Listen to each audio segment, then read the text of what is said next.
Please అన్న, ఒక చెల్లెల్లాగా అడుగుతున్నానన్నా, నాకు అన్నదమ్ములు కూడా లేరు. ఈ బాబు చూసారా ఎంత ముద్దుగున్నాడో. ఇంకా ఈ బాబు ఈ భూమి మీద ఎన్నాళ్ళు ఉంటాడో నిజంగా ఎవరికి తెలియదు. ఎందుకంటే ఈ బాబుకి వచ్చిన డిసీజు ఎప్పుడూ ఎవరికి రాకూడదండి. డిఎండి అని ఒక రకమైన ప్రాబ్లం వచ్చింది. సరదాగా ఆడుకుంటున్నాడు, కానీ ఏం తెలియదు తను ఎన్నాళ్ళు ఉంటాడో భూమి మీద. అబ్బాయికి కూడా తెలియదు. ఆ తల్లి చాలా చాలా బాధపడతా నాకు చెప్తుంటే నాకు ఎంతో బాధ కలిగిందండి. ఒక్కసారి అసలు ఏంటో ప్రాబ్లం ఆవిడ మాటల్లో వినండి ఒకసారి. మాది కర్నూలు అండి. మేము బాబు కోసం క్రౌడ్ ఫండింగ్ చేస్తూ ప్రతి ఊరు వస్తున్నాము. అన్నం తినే చేతితో అడుగుతున్నానండి, ప్లీజ్ అండి మా బాబుకి పునర్జన్మ ఇవ్వండి.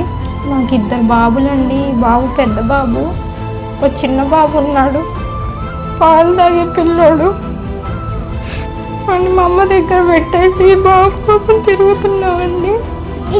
బాబుని సేవ్ చేయండి అన్న, ప్లీజ్ అన్న, ఒక చెల్లెల్లాగా అడుగుతున్నానన్నా, నాకు అన్నదమ్ములు కూడా లేరు.